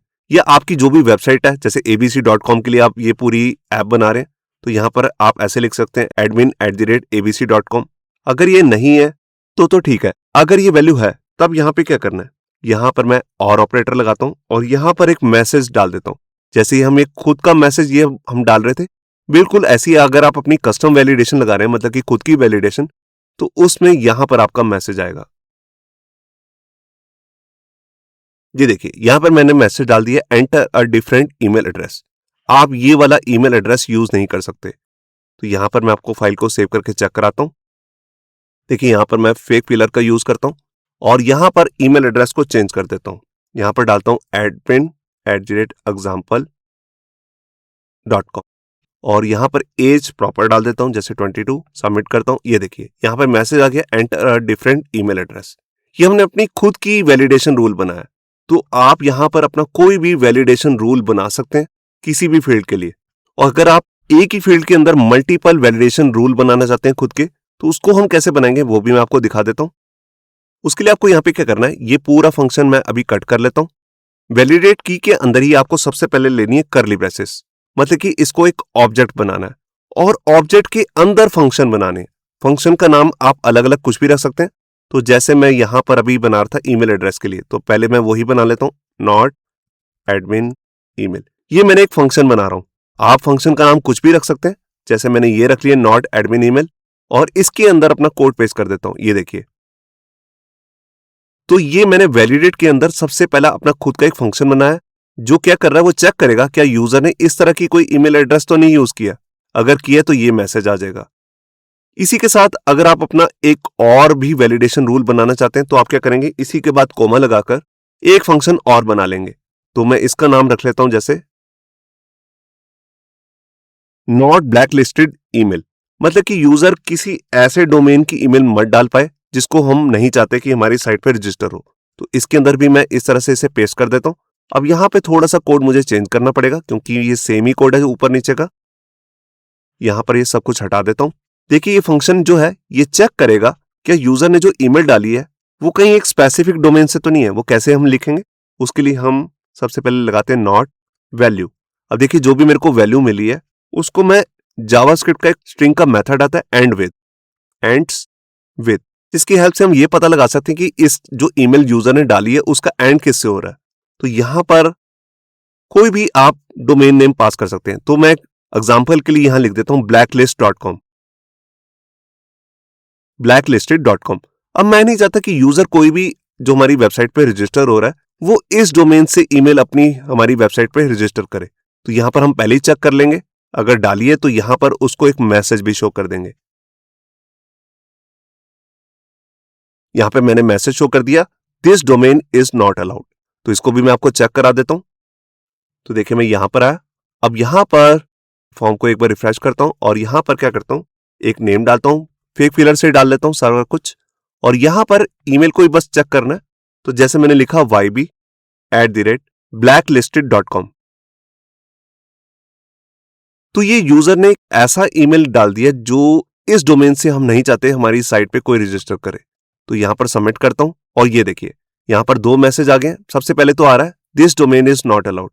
अगर यहां पर मैं ये कर देता हूं तब ये अलाउ कर देगा। तो देखिए यहां पर कोई मैसेज नहीं आ रहा, ये एज का मैसेज आ रहा है, हमने प्रॉपर एज नहीं डाली है 18 से 25 के बीच में। अब ये प्रॉपर चलेगा।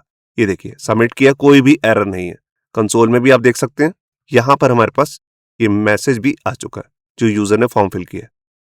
अब इसके बाद मैं आपको दिखाता हूं कि अगर जब हमारा ये फॉर्म है, अभी हमने ये फॉर्म खुद से फिल किया है, मैं चाहता हूं कि जब ये फॉर्म लोड हो तो इसमें कोई डिफॉल्ट वैल्यूज आ रही हो। देखिए जैसे ही मैं इसको रिफ्रेश करता हूं, अभी सारा फॉर्म ब्लैंक आ रहा है, ना नेम में कुछ है, ना ईमेल में, ना एज में। मैं चाहता हूं कि नेम नाम की जो फील्ड है इसमें एक डमी नेम आ रहा हो बाय डिफॉल्ट।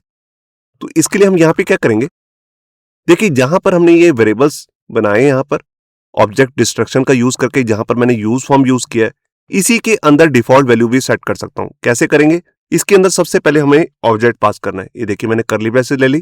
अब इसी के अंदर हमारे को एक की लेनी है जिसका नाम होता है डिफॉल्ट वैल्यूज। ये देखिए आपको एग्जैक्टली यही नेम लेना और इसके अंदर भी एक ऑब्जेक्ट पास कर देना है। और ऑब्जेक्ट में आपको अपनी जो रजिस्टर के नेम है, जैसे नेम, ईमेल और एड्रेस या एज, जो भी आपने लिए वो सब आप यहां पर देंगे। तो मैं तीनों फील्ड्स ले लेता हूं। ये देखिए ये तीनों फील्ड्स जो मैंने रजिस्टर की थी, तीनों के नेम यहां पर लिख दिए और यहां पर एम्प्टी वैल्यूज पास कर दिए। इसका मतलब है जैसे ही हमारा फर्स्ट टाइम फॉर्म ओपन होगा तो इसके अंदर कुछ भी नहीं लिखा होगा, तीनों फील्ड्स एम्प्टी होंगी। मैं आपको एक बार चेक कराता हूं। मैं यहां पर आया और मैंने यहां पर रिफ्रेश किया और ये देखिए यहां पर सब कुछ एम्प्टी है। अगर मैं नेम के अंदर कोई डिफॉल्ट वैल्यू सेट करना चाहता हूं तो मेरे को यहीं पर पास करनी है। जैसे मैं यहां पर लिख देता हूं याहू बाबा, फाइल को सेव किया और एज में भी कुछ पास कर देता हूं, जैसे 18। फाइल को सेव करता हूं।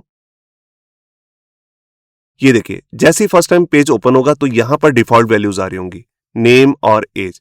बाद में यूजर चाहे इसको चेंज भी कर सकता है, जैसे कुछ भी लिखना चाहे वो कर सकता है।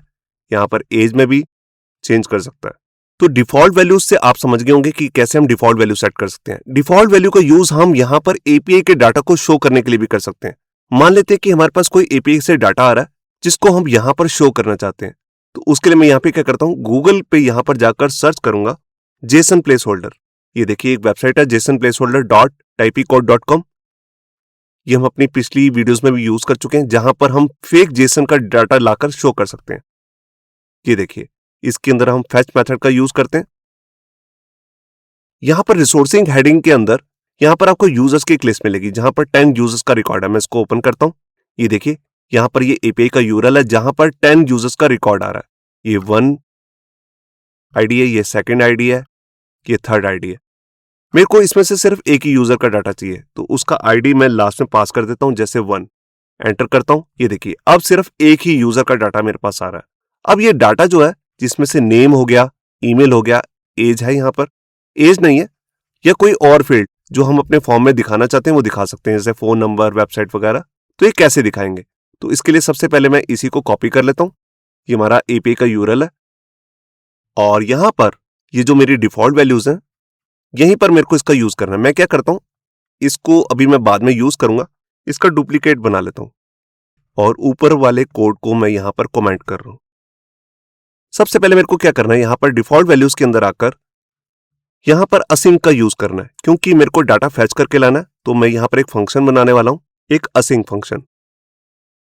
ये देखिए अब इसी के अंदर अब मेरे को अपनी फैच मेथड का यूज करना है। तो उसके लिए मैं यहां पर क्या करता हूं, एक वेरिएबल ले लेता हूं जिसका नाम ले लेता हूं जैसे कुछ भी, जैसे रिस्पॉन्स, और इसी के अंदर मैं अवेट का यूज करूंगा और यहां पर यूज करूंगा अपना मेन जावास्क्रिप्ट का मेथड जिसका नाम है फैच, जो हम अपनी पिछली वीडियोस में भी देख चुके हैं।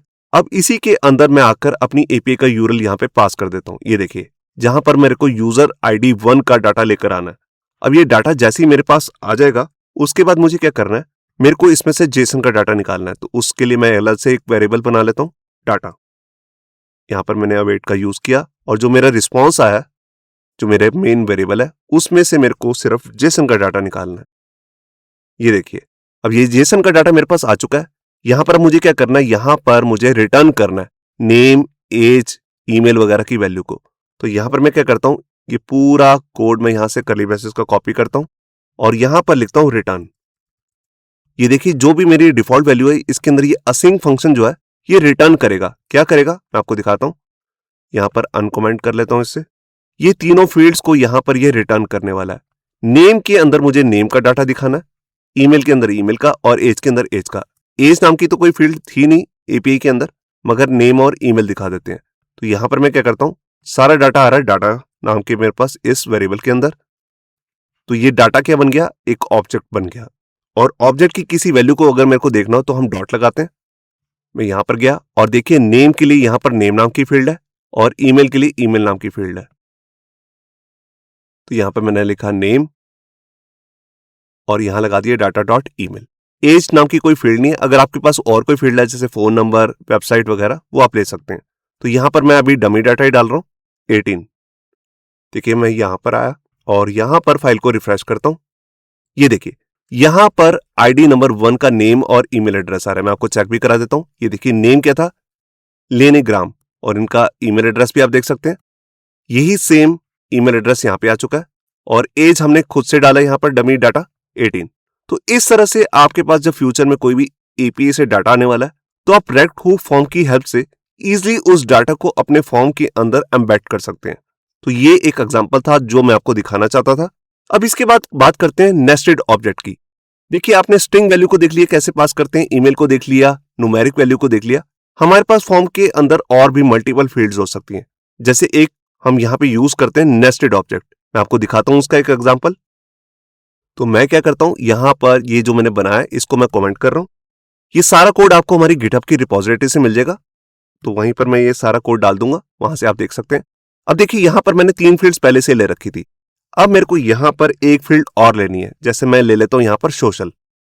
और सोशल के अंदर मल्टीपल लिंक्स हो सकते हैं, जैसे फेसबुक हो गया, ट्विटर हो गया, इंस्टाग्राम हो गया।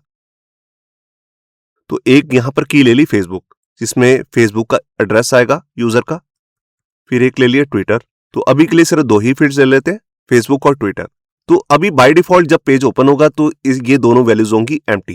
अब मैं यूजर से इन दोनों की वैल्यू लेना चाहता हूं, तो उसके लिए मैं यहां पे क्या करूंगा, दो फॉर्म की फील्ड और बना लेता हूं।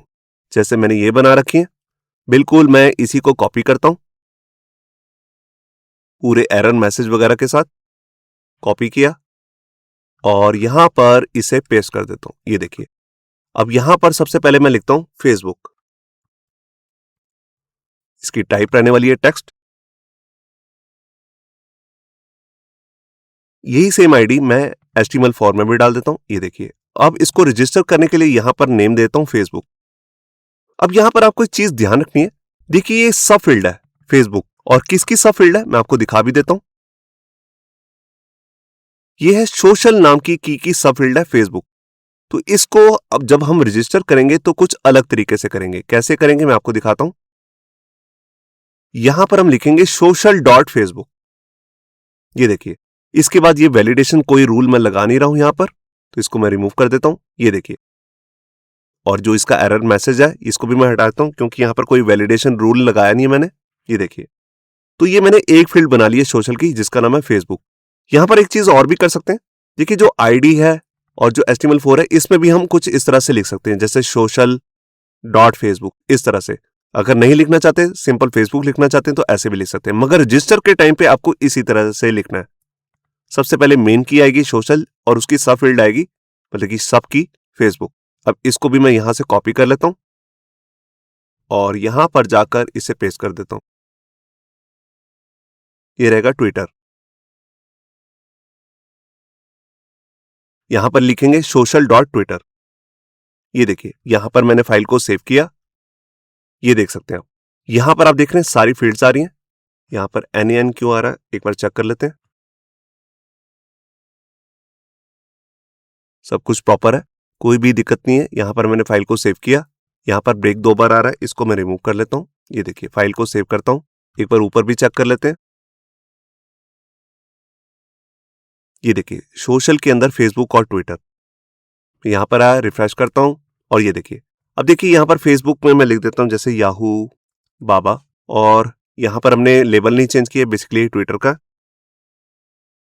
यहां पर थोड़ा अलग कर दिया, याहू में डबल ओ डाल दिए। सबमिट करता हूं, ईमेल एड्रेस नहीं डाला तो यहां पर ले लेता हूं एक ईमेल एड्रेस, सबमिट किया और ये देखिए यहां पर फॉर्म सबमिट हो चुका है, आप देख सकते हैं। यहां पर आप देख रहे हैं सोशल भी एक की आ चुकी है और उसकी सब की आ रही है फेसबुक और ट्विटर, और उसकी अलग अलग वैल्यू आ रही है। तो यहां पर हमने क्या किया, एक यहां पर नेस्टेड ऑब्जेक्ट बनाया, मतलब कि एक मेन ऑब्जेक्ट था, उसके अंदर सोशल एक की है, उसके अंदर एक सब ऑब्जेक्ट है जिसके अंदर दो कीज आ रही हैं, फेसबुक और ट्विटर। जैसे कि आप यहां पर देख रहे हैं, ये एक मेन ऑब्जेक्ट है और इसके अंदर एक सब ऑब्जेक्ट भी है, नेस्टेड ऑब्जेक्ट जिसे हम बोल सकते हैं। तो इसकी वैल्यू को हम कैसे दिखा सकते हैं वो मैंने आपको यहां पे दिखाया।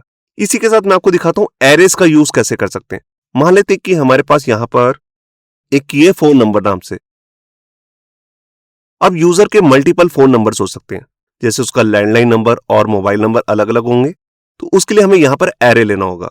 तो यहां पर जितनी आप वैल्यूज डलवाना चाहते हैं उतनी यहां पर आप एम्प्टी कोड्स पास कर सकते हैं। तो मैंने 2 बार लिए, तो इसका मतलब है 2 नंबर्स यूजर्स के हो सकते हैं। एक तो होगा उसका प्राइमरी नंबर और एक होगा उसका सेकेंडरी नंबर।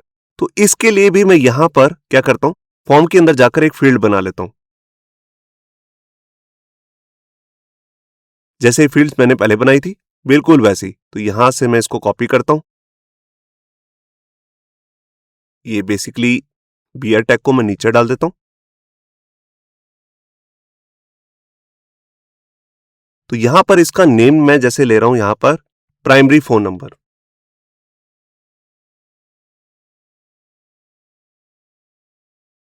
यही सेम आईडी में पास कर देता हूं। ये देखिए, अब यहां पर जो मेरे को लेना है, जो मैंने ऊपर लिया था उसका नाम मैंने रखा था फोन नंबर। अब देखिए मैंने उसके अंदर एरे बनाया है और ये फोन नंबर जो है ऊपर एरे है, मैं आपको दिखा भी देता हूं।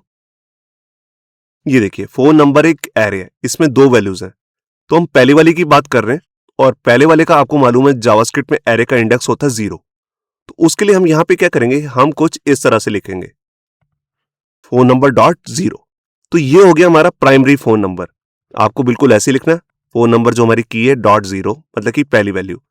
बिल्कुल इसी को कॉपी करके मैं सेकेंडरी फोन नंबर भी ले लेता हूं।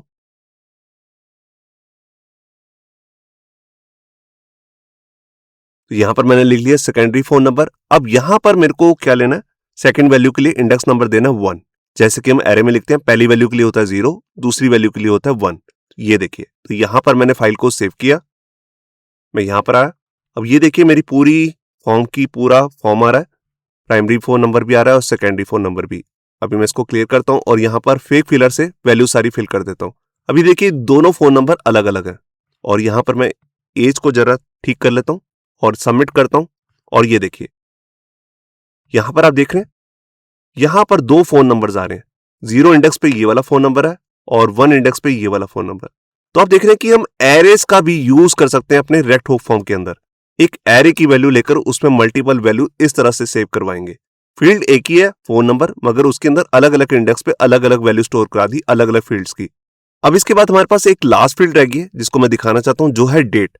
अब जैसे मान लेते हैं कि हमारे पास यहाँ पर इस यूजर का डेट ऑफ बर्थ भी हम लेना चाहते हैं, तो यहां पर कहीं एज के नीचे मैं डेट ऑफ बर्थ भी ले लेता हूं। उसके लिए सबसे पहले मैं क्या करता हूं, ऊपर जाता हूं और जो हमारा ये ऑब्जेक्ट है डिफॉल्ट वैल्यूज का, इसी के अंदर यहां पर लेता हूं डीओबी। और डीओबी के अंदर आएगा क्या, वो आएगा एक डेट। तो यहां पर मेरे को लेना है न्यू डेट। ये डेट नाम का जावास्क्रिप्ट का खुद का मेथड है, तो मैंने इसको यहां पे ले लिया। अब मैं चलता हूं अपने नीचे फॉर्म में। तो जैसे मैंने ये पूरी फील्ड ले रखी है, मैं इसी को कॉपी कर लेता हूं और कहीं पर जैसे ये एज के बाद ही इसको पेस्ट कर देता हूं। ये देखिए, बस इसका नाम मैं रख देता हूं डीओबी। ये देखिए रजिस्टर के टाइम पे मैंने इसको नेम दिया है डीओबी, जिसका नेम एग्जैक्टली वही रखा है जो मैंने ऊपर लिया था। बस इसकी टाइप में मुझे लेना है डेट, क्योंकि यहां पर मैं डेट स्टोर करना चाहता हूं। तो यहां पर मैंने फाइल को सेव किया। एक बार लेबल को भी चेंज कर लेते हैं, यहां पर लिख देता हूं डीओबी, डेट ऑफ बर्थ। ये देखिए मैं यहां पर आया। अब आप यहां पर देख रहे हैं, यहां पर डीओबी नाम की एक फील्ड आ रही है जिसके अंदर कैलेंडर भी आ रहा है। मैं इसमें से कोई डेट सेलेक्ट कर लेता हूं। ये देखिए यहां पर एक बार क्लियर करके सबमिट करता हूं। ये देखिए मैं इसको दिखाता हूं आपको। ये देखिए डीओबी के अंदर हमारी डेट भी आ चुकी है। जो डेट हमने यहां पर सिलेक्ट की थी वो अमेरिकन फॉर्मेट में आ रही है, जिसमें ईयर पहले आ रहा है, फिर मंथ है और यहाँ पे डेट आ रही है। यहां पर मैं आपको एक चीज पे गौर कराना चाहता हूं। ये देखिए जो डेट आ रही है ये भी कोट्स के अंदर आ रही है, इन्वर्टेड कोट के अंदर। तो ये बन गया एक स्ट्रिंग। अगर आप फ्यूचर में जावास्क्रिप्ट का कोई डेट का मेथड लगा के इसमें कुछ मैनिपुलेशन करना चाहते हैं तो वो नहीं कर सकेंगे, क्योंकि ये एक स्ट्रिंग है। आपको यहाँ पर प्रॉपर डेट ही का फॉर्मेट चाहिए। जैसे हमने ये इंटीजर में कन्वर्ट किया था, बिल्कुल वैसी डेट को भी कन्वर्ट करना पड़ेगा स्ट्रिंग से डेट में। उसके लिए हम यहाँ पे क्या करेंगे, यहां पर डेट के बाद मैं लेता हूं करली ब्रेसेस, जैसे वैलिडेशन के लिए लेते हैं। अगर आप यहां पे कोई वैलिडेशन लगाना चाहें वो भी लगा सकते हैं, मगर अभी के लिए सिर्फ मैं यहां पे ले रहा हूं वैल्यू ऑफ डेट। ये देखिए जैसे हमने उसके लिए लिया था वैल्यू ऑफ नंबर, तो यहां पर आपको लेना है वैल्यू ऑफ डेट। ये मेथड करता क्या, बेसिकली ये एक प्रॉपर्टी है। ये जो भी आपकी स्ट्रिंग वैल्यू आ रही होगी डेट में, उसको डेट में ही कन्वर्ट कर देगी। इसकी बुलियन वैल्यू आपको लेनी है ट्रू।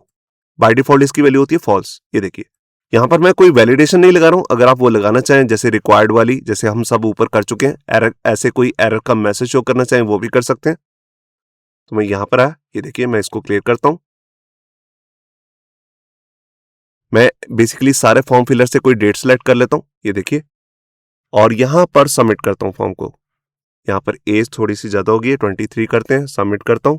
ये देखिए अब आप यहां पर देख सकते हैं डीओबी के अंदर, आप ध्यान दीजिए यहां पर आपको स्ट्रिंग नहीं आ रहा। यहां पर देखिए वीक डे भी आ रहा है, मंथ भी आ रहा है, डेट भी आ रही है, ईयर भी आ रहा है और यहां पर टाइमिंग भी आ रही है, जीएमटी इंडियन स्टैंडर्ड टाइम आ रहा है जैसे। ये देखिए अब आप इस डेट से कोई मैनिपुलेशन कर सकते हैं, मतलब जैसे आप इसे ह्यूमन रीडेबल फॉर्म में दिखाना चाहते हैं, जैसे लिखा हो 2503 की जगह लिखा हो मार्च, फिर आ रहा हो 2018। इस तरह से कोई कन्वर्ट करना चाहें तो इसके लिए जावास्क्रिप्ट के अंदर अलग अलग मेथड्स आते हैं जो हम जावास्क्रिप्ट कोर्स में ऑलरेडी कर चुके हैं, तो उनका भी आप अब यूज कर सकते हैं, क्योंकि मैंने स्ट्रिंग को कन्वर्ट कर दिया है जावास्क्रिप्ट के डेट फॉर्मेट में। तो ये था हमारा इस वीडियो का ट्यूटोरियल, जिसके अंदर आपने देखा कि कैसे हम रेक्ट हुक फॉर्म का यूज करके अपने फॉर्म को वैलिडेट कर सकते हैं, फॉर्म को सबमिट कर सकते हैं। देखिए कितना सिंपल फॉर्म से हमने इसे सबमिट कर लिया। कैसे हम इसमें स्टेट वेरिएबल्स का यूज कर सकते हैं, मतलब कि इसमें कोई स्टेट वेरिएबल बनाया नहीं है, मगर फिर भी हम इसकी स्टेट को मैनेज कर पा रहे हैं। जैसे जैसे हम इसके अंदर कोई भी चेंज कर रहे हैं तो वैल्यूज ऑटोमेटिकली जो हमारा रजिस्टर नेम है उसके अंदर वैल्यू सेट होती जा रही है। इससे नेक्स्ट वीडियो के अंदर हम इसी वीडियो को आगे कंटिन्यू रखने वाले हैं, जिसके अंदर हम इसके एडवांस फीचर्स देखने वाले हैं रेक्ट हुक फॉर्म के, ये जो अभी हमने इस वीडियो के अंदर किए वो बेसिक फीचर्स थे। एडवांस फीचर्स हम इसे नेक्स्ट वीडियो में कवर करेंगे, तो उस वीडियो को भी देखना मत भूलिए। होप सो आपको हमारा ये वीडियो ट्यूटोरियल अच्छा लगा होगा। अगर अच्छा लगा है तो वीडियो को प्लीज लाइक करना मत भूलिए। अगर आप ऐसी रेगुलर अपडेट्स चाहते हैं तो हमारे चैनल याहू बाबा को सब्सक्राइब करना मत भूलिए।